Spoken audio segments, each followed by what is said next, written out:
10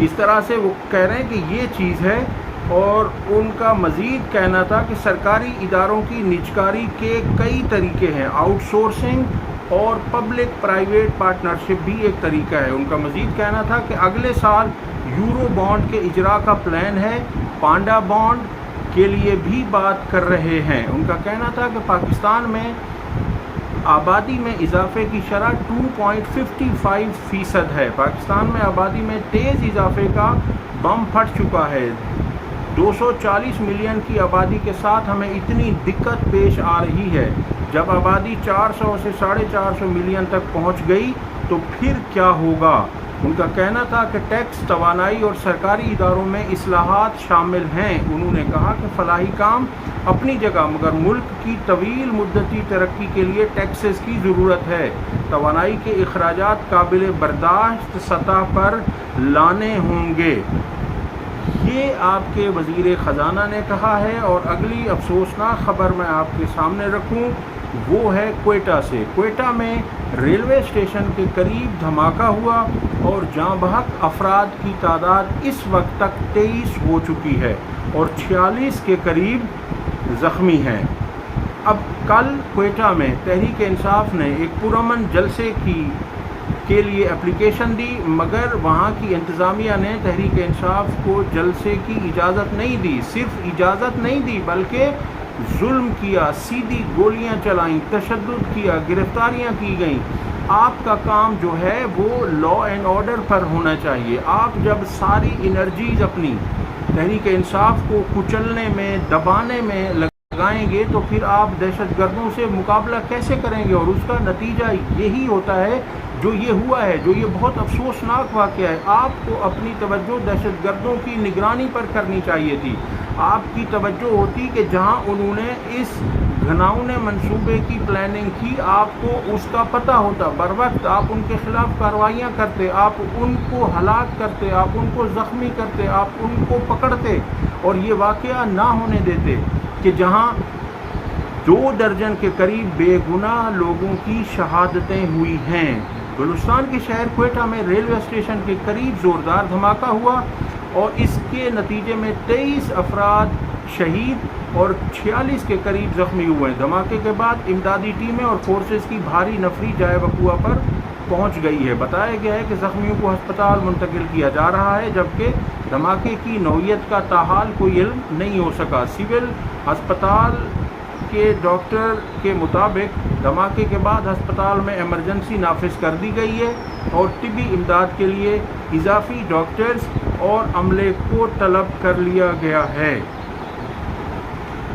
اقوام متحدہ کی کمیٹی کی عام شہریوں کے فوجی ٹرائل کی مخالفت۔ اقوام متحدہ کی انسانی حقوق کمیٹی نے حکومت پاکستان پر زور دیا ہے کہ وہ فوری طور پر ایسے قوانین پر نظر ثانی کرے جو فوجی عدالتوں کو شہریوں پر مقدمات چلانے کا اختیار دیتے ہیں۔ اب دیکھیے، اب تک اقوام متحدہ برداشت کر رہا تھا، مگر اب وہ بھی بول پڑا ہے جو کچھ پاکستان میں پاکستانی عوام کے ساتھ کیا جا رہا ہے۔ وہ کہہ رہے ہیں کہ کمیٹی نے مطالبہ کیا ہے کہ فوجی عدالتوں کو شہریوں پر مقدمات چلانے کا اختیار نہیں ہونا چاہیے، اس اختیار کو ختم کیا جائے، ان کے ذریعے سزائے موت کے نفاذ کا سلسلہ روکا جائے اور ان کی کارروائیوں کو بین الاقوامی معاہدے ICCPR کے تحت منصفانہ ٹرائل کے حق کی فراہمی کو یقینی بنایا جائے۔ جنیوا میں جاری حالیہ اجلاس میں پاکستان کے کیس کا جائزہ لیتے ہوئے کمیٹی نے پاکستان سے درخواست کی ہے کہ وہ ان تمام شہریوں کو ضمانت پر رہا کرے جنہیں فوجی عدالتوں کے تحت حراست میں رکھا گیا ہے۔ کمیٹی نے پاکستان آرمی ایکٹ 1952 کے تحت عام شہریوں کے فوجی عدالتوں میں ٹرائل پر بھی شدید تشویش کا اظہار کیا اور بتایا کہ 2015 سے 2019 تک کے بیشتر مقدمات میں سزائے موت کی شرح زیادہ رہی۔ عدلیہ کی آزادی اور شفافیت پر تحفظات کا اظہار کیا ہے۔ اقوام متحدہ کی کمیٹی نے پاکستان کی جانب سے دی جانے والی معلومات کو تسلیم کیا، لیکن ساتھ ہی اس بات پر بھی تشویش ظاہر کی کہ عدالتی امور میں وسیع مشاورت کا فقدان رہا ہے، جس میں ججز، وکلاء اور سول سوسائٹی کے دیگر اراکین کی شمولیت شامل نہیں تھی۔ کمیٹی نے پروزیکیوشن کے ادارے کے قانونی ڈھانچے اور ان کے تقرر و ترقی کے نظام میں شفافیت کی کمی پر افسوس کا اظہار کیا اور اس پر نظر ثانی کی ضرورت پر زور دیا۔ سیاسی مقدمات میں ججز اور پروزیکیوشن کے عملے کو ہراساں کرنے پر بھی تشویش کا اظہار کیا اور کہا گیا ہے کہ جس سے عدالتی عمل متاثر ہوتا ہے۔ پرائیویسی کے حق میں خلاف ورزیوں اور ڈیٹا پروٹیکشن قوانین کی ضرورت پر بھی اقوام متحدہ کی کمیٹی نے زور دیا ہے۔ کمیٹی نے prevention of electronic crimes act کے ذریعے ذاتی ڈیٹا تک رسائی اور اسے شیئر کرنے کے غیر ضروری اختیارات دینے پر تشویش کا اظہار کیا اور حکومت پاکستان کو مشورہ دیا کہ وہ بین الاقوامی معیار کے مطابق ڈیٹا پروٹیکشن قانون بنائے جو ذاتی معلومات کے تحفظ اور شفافیت کو یقینی بنائے۔ جبری گمشدگیوں اور صحافیوں کے تحفظ کے مسائل۔ کمیٹی نے حکومت سے مطالبہ کیا کہ وہ جبری گمشدگیوں کو روکنے کے لیے ضروری اقدامات کرے اور اس عمل کو روکنے کے لیے مناسب قانون سازی کرے۔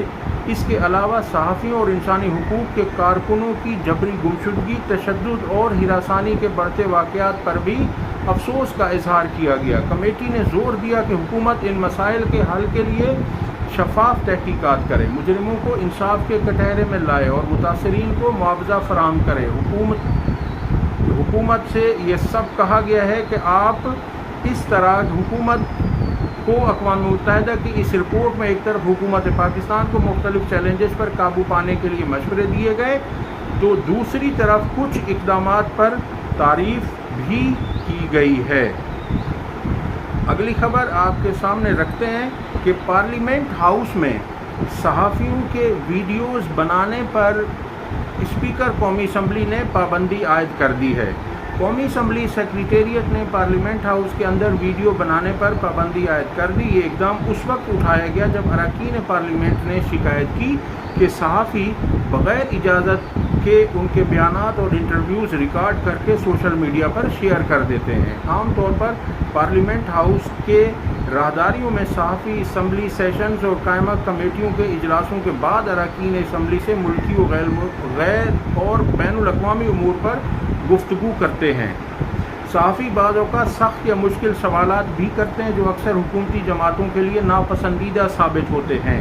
مرکزی میڈیا کے ساتھ ساتھ یہ مواد سوشل میڈیا پر بھی شیئر کیا جاتا ہے اور اس پر اب پابندی لگا دی گئی ہے۔ اگلی خبر یہ ہے کہ مولانا فضل الرحمان کی جماعت نے یہ فیصلہ کیا ہے کہ وہ عمران خان سے ملاقات کریں گے۔ اس کے لیے جمعیت علماء اسلام کے قانونی امور کے ماہر اور سینیٹر کامران مرتضیٰ کی ذرائع سے اطلاعات آ رہی ہیں کہ انہوں نے مولانا فضل الرحمان کے پاکستان آنے کے بعد، جو کہ وہ 17 نومبر کو پاکستان پہنچ رہے ہیں، اس کے بعد ان کی عمران خان صاحب سے اڈیالہ جیل میں ملاقات متوقع ہے۔ اب دیکھتے ہیں کہ اس ملاقات کا کیا نتیجہ نکلتا ہے۔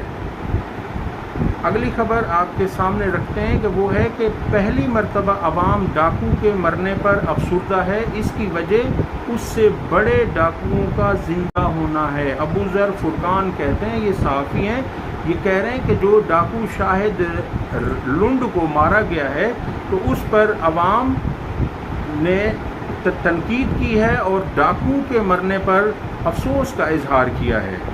طیبہ راجہ لکھتی ہیں کہ ایک ڈاکو کو پولیس نے مارا اور عوام اس بات پر افسردہ ہو رہی ہے، مطلب مارنے والوں سے عوام کی نفرت کا عروج چل رہا ہے۔ اعلیٰ عہدوں پر بیٹھنے والے ہوش کے ناخن لیں۔ اگلی خبر آپ کے سامنے رکھتے ہیں اور وہ ہے کہ بھارتی کرکٹ بورڈ نے چیمپئنز ٹرافی 2025 کے لیے اپنی ٹیم کو پاکستان بھیجنے سے انکار کر دیا ہے۔ بھارتی کرکٹ بورڈ نے آئی سی سی اور پی سی بی کو اپنے فیصلے سے آگاہ کر دیا ہے۔ بھارتی میڈیا یہ رپورٹنگ کر رہے ہیں۔ دوسری طرف ہماری حکومت ہے کہ جو ان سے پینگیں بڑھانے کو بےتاب ہے۔ ہماری حکومت چاہتی ہے کہ ہماری کسی نہ کسی طرح سے انڈیا سے تعلقات استوار ہو جائیں، تجارت ہم کرتے رہیں، انہیں باقی اپنی غیرت سے، سیلف رسپیکٹ سے، ملک کی عزت اور وقار سے کوئی سروکار نہیں ہے۔